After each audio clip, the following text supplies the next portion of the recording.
One of the problems when you have brain damage, can you get the calendar, the fire? Oh, the fire's not gone. All right. So one of the things that happens when you have brain damage is the executive functions are hard. So timing is hard, and I'm stop. So one of the things. So I'm gonna let you see behind the behind the scenes of what I do here. So in order for me to speak, because I have aphasia and apraxia, so what happens is that I can write, but I can't really. So I can write and I need to make notes like this.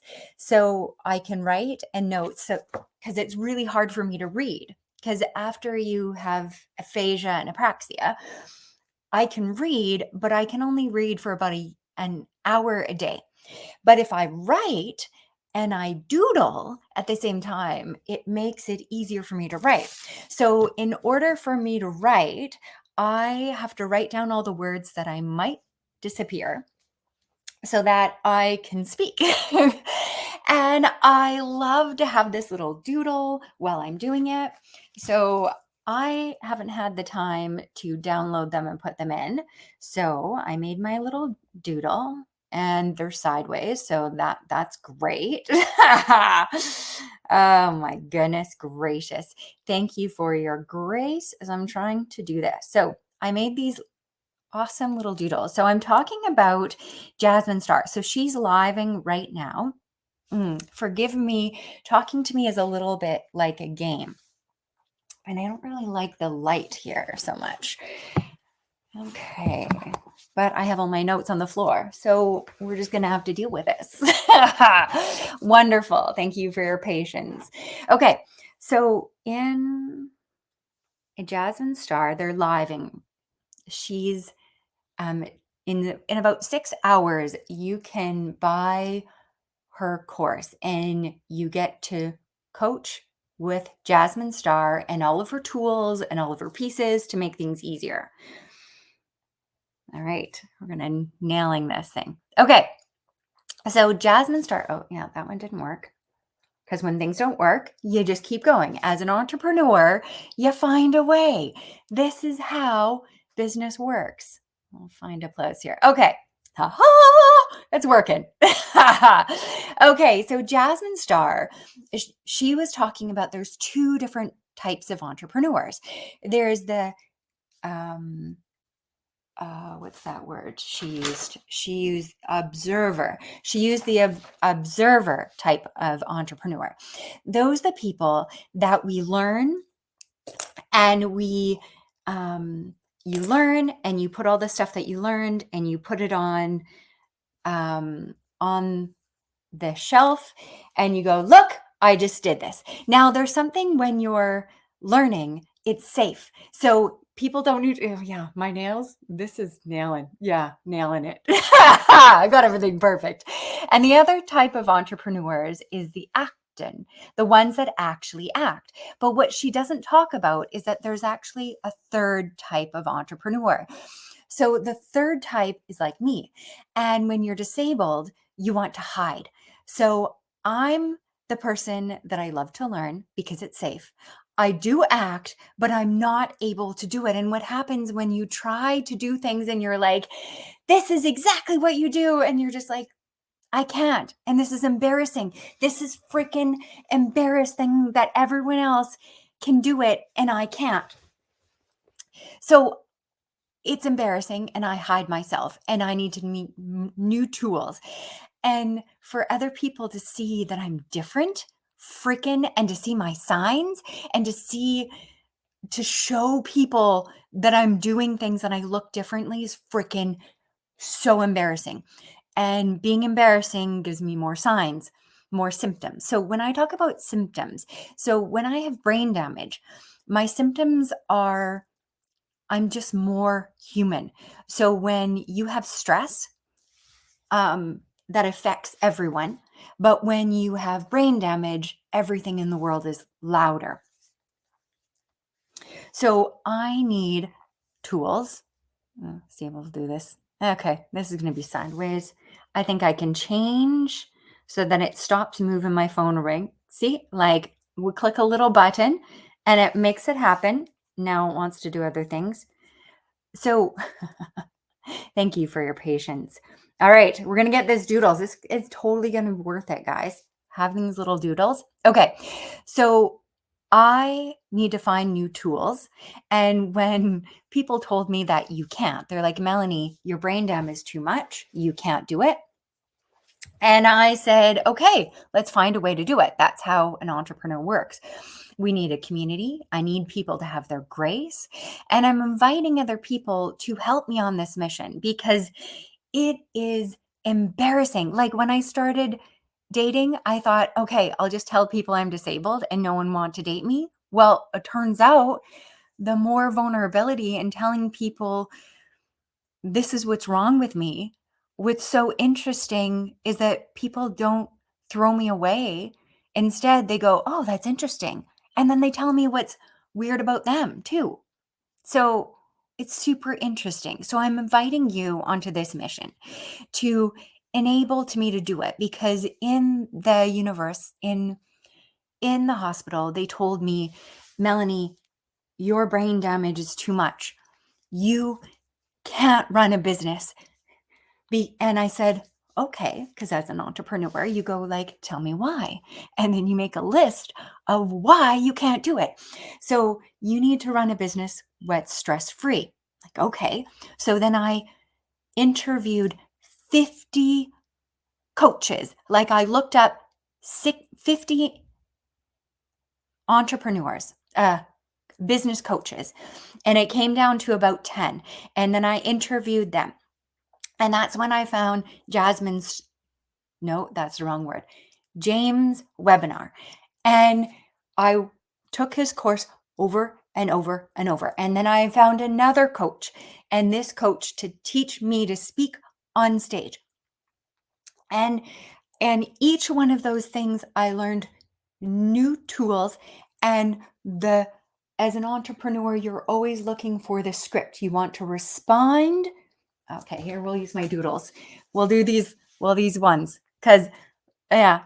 So we find scripts so that we can. So again, I couldn't do what I wanted to do, and I'm like, I'll do one of these things. I'm going to use my notes sitting on the floor. That's how entrepreneurs. You're going in, and I think Jasmine Star would be proud of this. She always tells me, go in messy and imperfect and Gary Vanderchuck, I'm saying it wrong. Gary V. He goes in on purpose with his hair messy sometimes. So he's like, it doesn't matter how your hair looks. You get it done. Okay. So we want to have these scripts. So I'm learning from all these embarrassing things of going to these coaches and in the group, people will see me do things that are rude. And they say, Melanie, just do this. And I have to say, I can't. I know that's a normal thing, but I can't. So example, for me, there's 2 bars. Okay. Oh, wait. Oh, I have a better one. I have a doodle here that is freaking gorgeous. Okay. So, on your phone, you have 4 bars and you have 1 bar, right?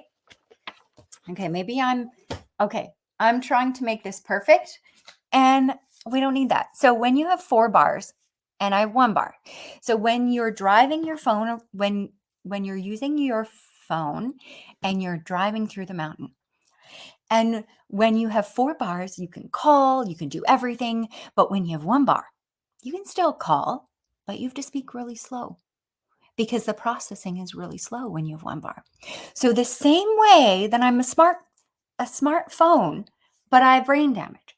So I'm driving through the mountains, and the things that give me 1 bar is emotions, stress.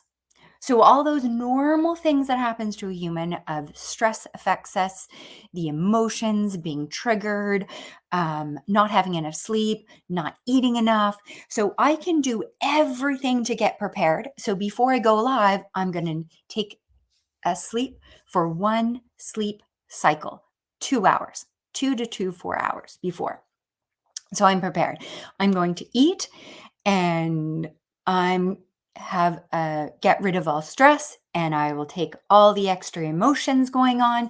So I'm doing the best I can. So even if I do everything right, something will trigger me and those emotions will give me symptoms.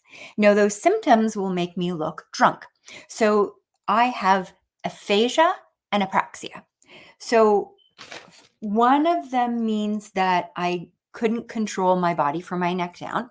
So I will drop things, I will hit things, I'll have bruises. And my body will do the opposite what I'm doing. So when I text, my fingers do the opposite what I'm telling it to do. And then the aphasia and apraxia, the other ones that means words, is when I say words, it will come out the opposite that I want to say. So 25%, 25% of the time, the exact opposite words will come out. Also my speeds. So I will either speed really fast and I will talk over top of you, which I'm sorry. I don't mean it because I know what the end of your sentence is going to be and I will talk over top of you, which is rude. And I don't want to do that, but I sometimes executive functions mess those up. Or I won't have enough words and my words will come out really slow. And I will close with my eyes closed. When I have a hard time coming up with words, I will close my eyes, and that will means that I have less symptoms, stimulations. The less stimulations, the better I am to getting words. And it also means that when I get waves of emotions. So my brain doesn't have, when I'm in one bar, it will give me emotions, but in huge waves of them. So I either get it a ton or not. So one of the rude things that we'll do is that we'll be talking and I will say, we'll be in the middle, you'll be speaking, we'll be in the middle of it. And I'll say, bathroom. And I will run to the bathroom, which is super rude. But what you don't know is that when you have to go to the bathroom, your body says like, hey, in the next 5 minutes, half hour, you should probably go to the bathroom. No. When I'm in one bar, I'm told, Melanie, run to the bathroom right now or you're going to pee yourself.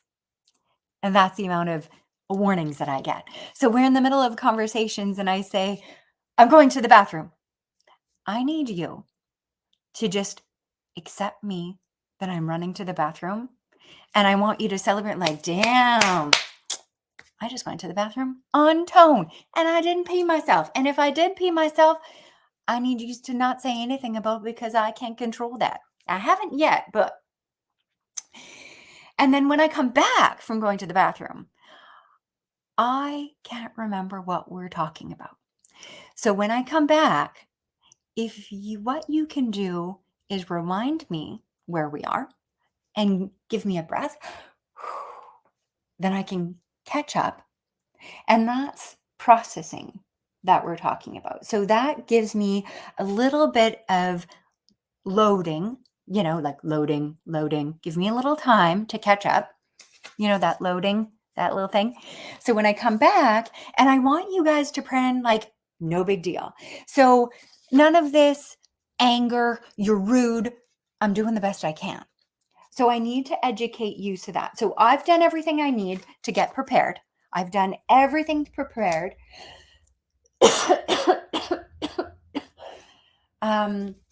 The other thing that can help me is that if we talk about one thing at a time, and when we switch from one thing to another, if you give me a breath, it gives me time to go to the next thing. So with that speed, also with my words, either I have too many words, really fast, or have new. And so if I'm in one of that time where I'm exploding words, blowing up words, this is, yeah. And then my words, I'm realizing I think those words sound dirty. It's not meant that way. Sorry. So one of the tools that you can do to help me is if you do this. So if I'm speaking and I start like blah, blah, blah, blah, blah, blah, blah, words that don't need to be done because I'm nervous, so I say a bunch of words. You just say this. I'll take a breath. And then I'll ready to hear you and be like, okay, I think what you're asking is this. And I'm like, oh, okay. And these things, these tools would be good for everyone, not just brain damage. These little tools that I have would be good for everyone else. So I need clear communication. So because 25% of the words, the opposite words come out all wonky. And so it's really important for a brain damaged person to mirror back what you heard, which this is great communication. This is something you should do to anytime. Anytime someone says something to you, you say it back in less words. Okay, so what I heard, freaking my kid is amazing. I would explode all these words and then my kid would tell me one sentence back. Like to the point, like my kid, freaking amazing, this kid. Okay, now I'm going to look like an ass sometimes, but I'm the kind of ass that you're going to fucking love because let's be real. You all want a disabled person because I'm going to make you way cooler to have a disabled friend. That's my funny, cheeky part of me. Okay, so the other tool that really helps me is giving me space. So give me a little bit of space.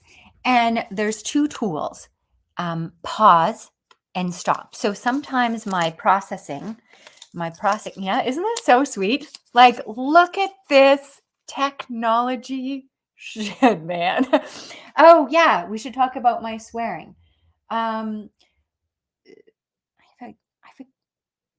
Okay, swearing. Okay, when I swear, it's not anger, it's lazy English. I can make a whole sentence out of fuck and you know exactly what I'm thinking. So when I swear, it's not meant to be angry. It's meant that's doing the best that I can, and it's the lazy English. Swearing is lazy English. So when I say pause, that gives me time to loading.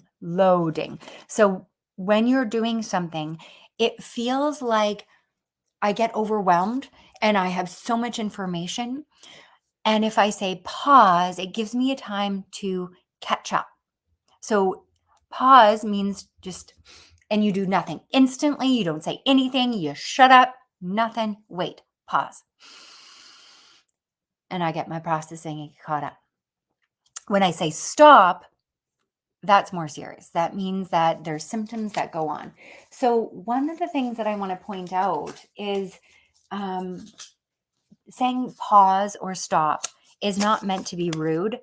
It's giving me a chance to catch up. It's almost like every sound, everything I'm hearing, it's like I have a pot on my head and it's whacking it. And I can control these waves of emotions. I can control, one of the weirdest thing is that because I couldn't feel my body from my neck down. And so this side, the signs will be, I will get needles, right? It will start falling asleep, needle.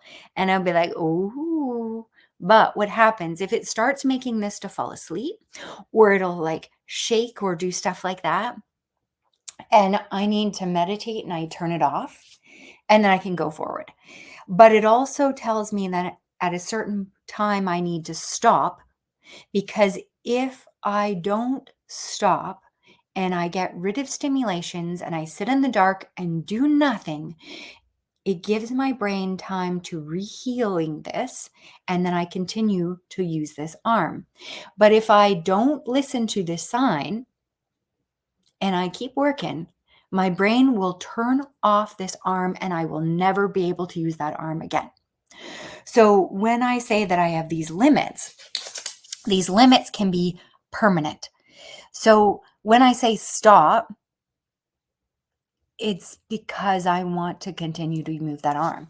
So this side usually makes part of it slowly falling out. The right side, the boundaries are more like this side. The boundaries are very slow. Like, Melanie, I'm going to slowly needle odos. You can't feel hot and cold. Like, I'm going to slowly let you know that you're doing too much, Melanie. Now this side's a little something. This is a serious boundaries. So this side, it will pick a random muscle and it would give me a 10 out of 10 pain like this. And so if you see me scream, and I fall to the floor, bam, that is this side giving boundaries. And all I have to do is sit on the dark, sit down, meditate, get rid of the pain, and then I tell how much time I have. Do I have 5 minutes, half an hour, how much time? So this symptom is me throwing on the floor, screaming, and I want you guys to pay attention, nothing. So if my hand sprinkles or I fall on the floor or I scream, I want you to pretend she's got this. There's nothing you have to do. And I don't want anyone else to react either. Oh, she has brain damage. No big deal. She's going to hack in her body and then move forward. So those are some of the weird things that happen with my brain damage.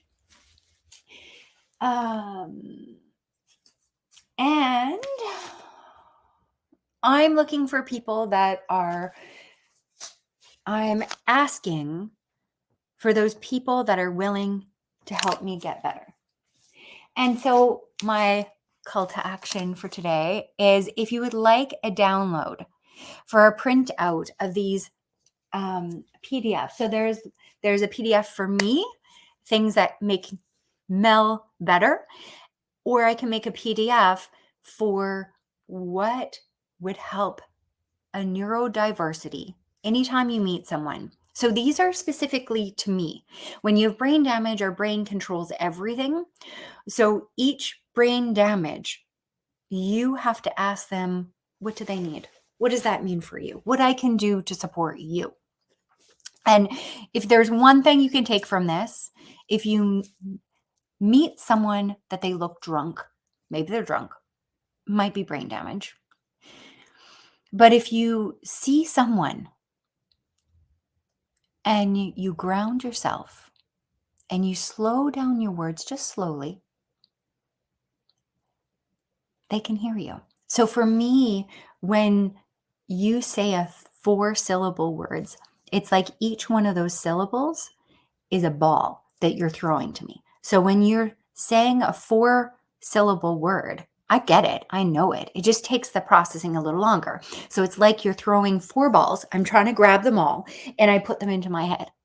So it takes me a little bit more time. So for me, numbers and names are really hard for me. And I can't hear those words unless I practice them.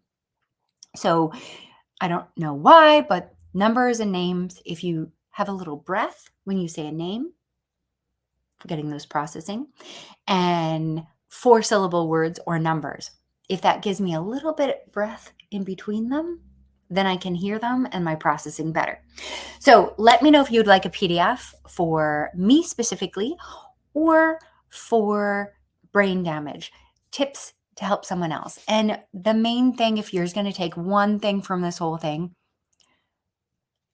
slow down, ground yourself, and no anger, just understanding. Just have the space, just ground yourself, space, and ask them directly, what can I do to support you? And if you could do that, damn. And my mission to help people so that they can, and I know I'm going to do this right to the end. I want to work right to the end.